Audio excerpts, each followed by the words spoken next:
Hello students, welcome to the class number 4. Today we will continue the chapter number 1 accounting. In the last class we studied about the difference between bookkeeping, accounting and accountancy. I hope कि आप सबको वो समझ आ गया होगा और हमने objectives of accounting भी पढ़े थे. आज हम attributes of accounting and process of accounting से स्टार्ट करेंगे.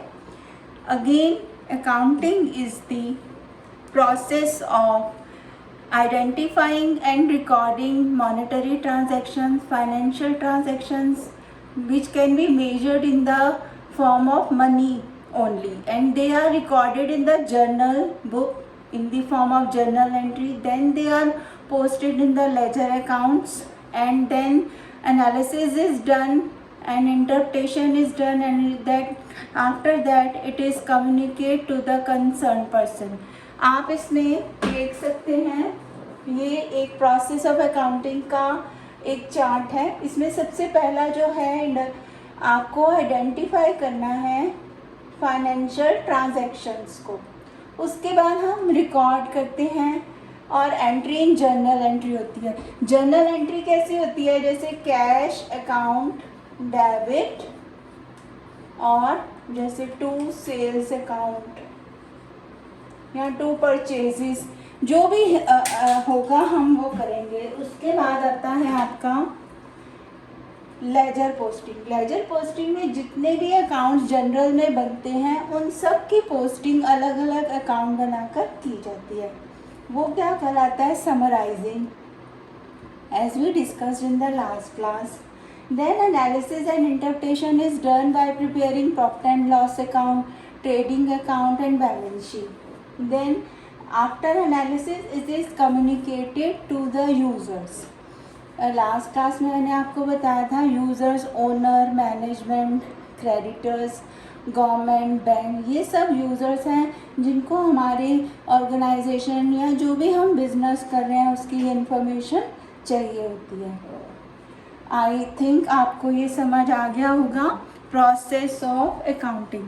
मेन जो आप अपनी डेफिनेशन में अकाउंटिंग का पढ़ते हैं उसी को ही एट्रीब्यूट्स में कहा गया है, उसी को आपको प्रोसेस में बताया गया है. चलिए आगे चलते हैं. आगे हम पढ़ेंगे ब्रांचेस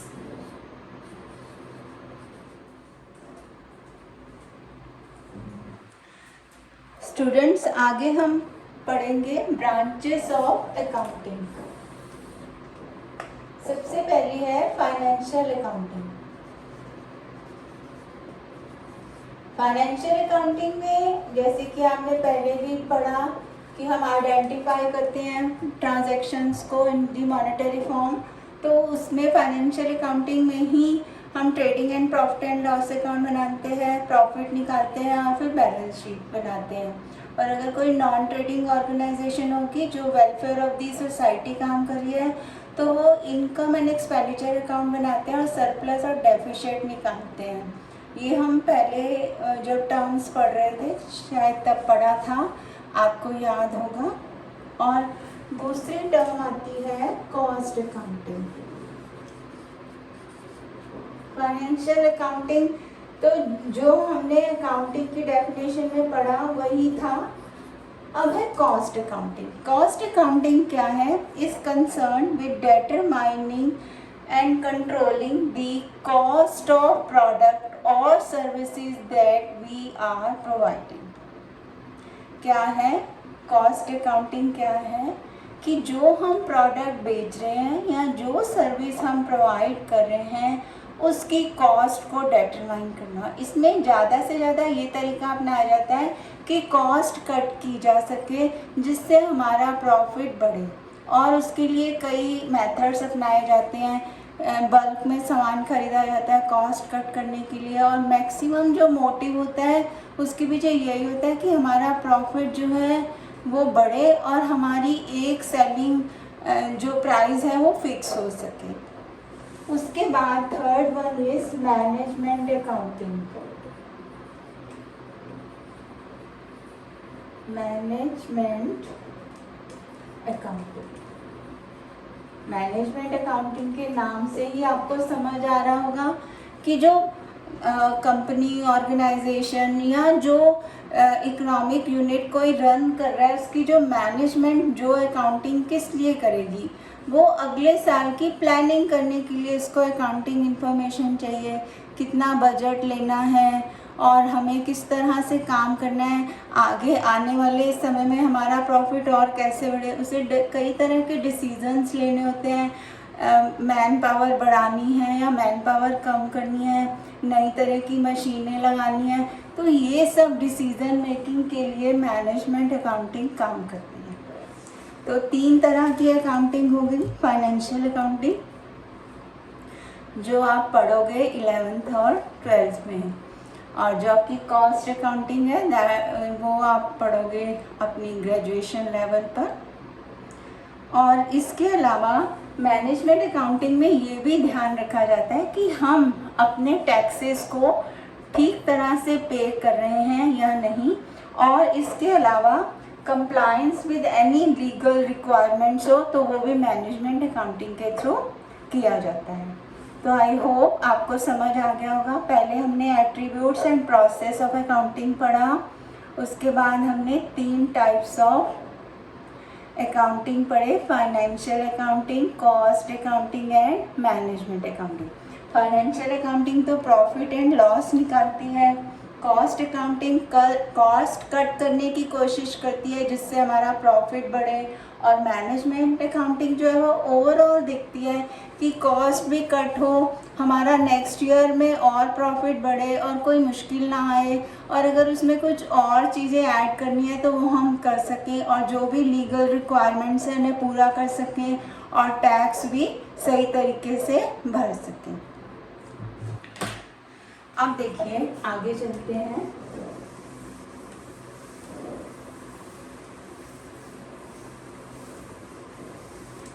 एक चीज़ फिर से आ रही है, जैसे अकाउंटिंग में जो भी अकाउंट्स प्रिपेयर किए जाते हैं वो किस लिए प्रिपेयर किए जाते हैं, हमारा प्रॉफिट जानने के लिए।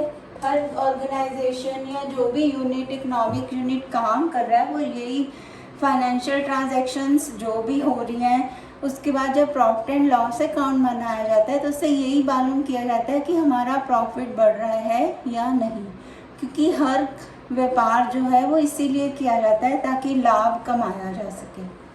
और इसके अलावा फिर हम बैलेंस शीट बनाते हैं।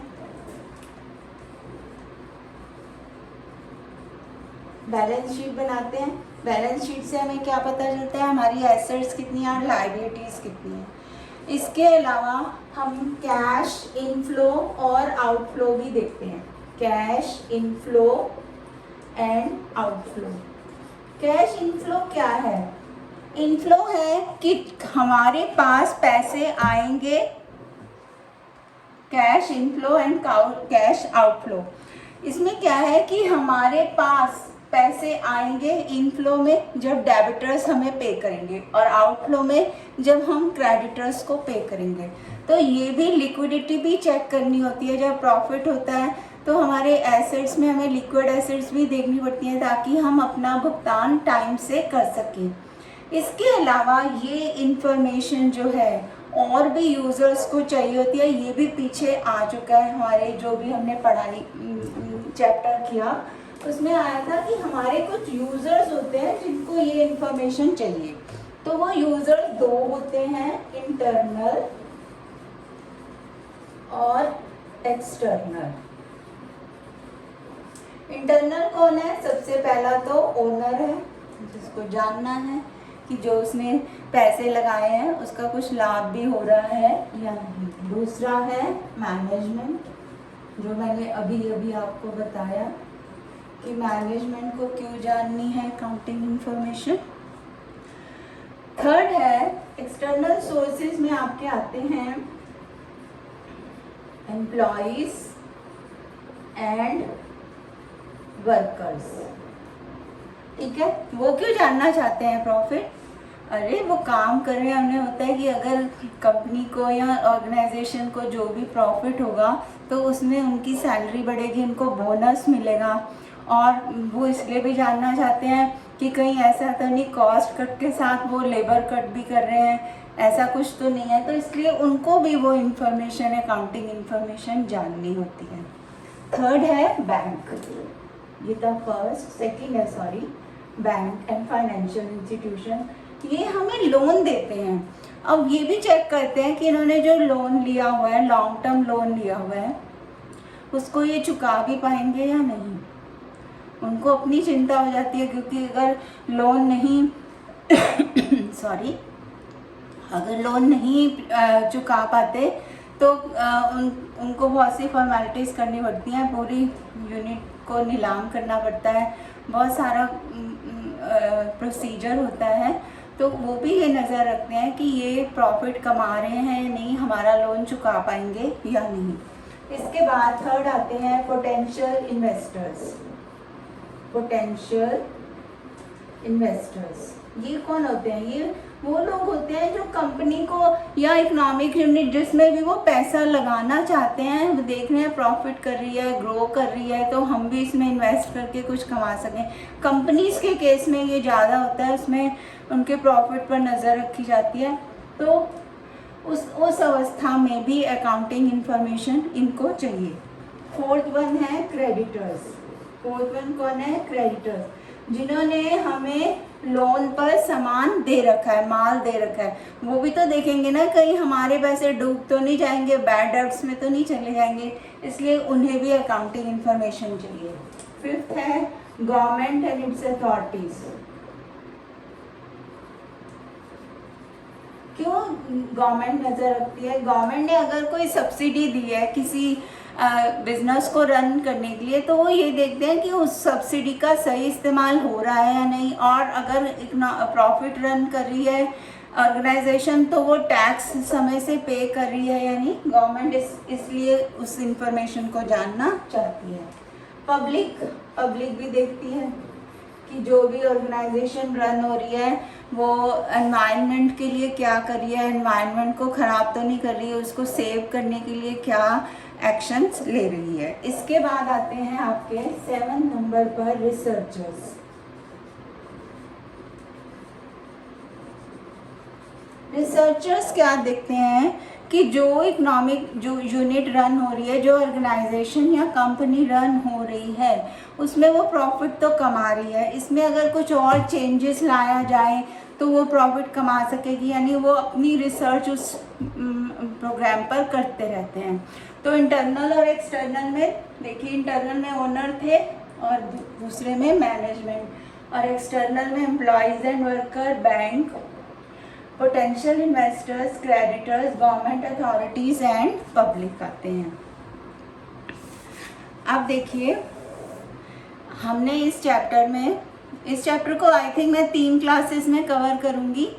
आज मैंने आपको प्रोसेस, एट्रीब्यूट्स पढ़ाए, उसके बाद मैंने आपको ब्रांचेस ऑफ अकाउंटिंग बताई, और फिर उसके बाद मैंने बताया कि उस इंफॉर्मेशन को यूज़ कौन कौन लोग करते हैं। यूज़र्स में हमने इंटरनल और एक्सटर्नल दोनों देखे। और ये चैप्टर कंप्लीट हो जाने के बाद मैं एक क्वेश्चन आंसर का सेशन भी लूँगी, उसमें मैं जो आपके बुक में पीछे क्वेश्चन आंसर दिए हैं उनको भी डिस्कस करूँगी। तो आई होप आपको समझ आ गया होगा। सो मिलते हैं फिर नेक्स्ट क्लास में। Keep smiling.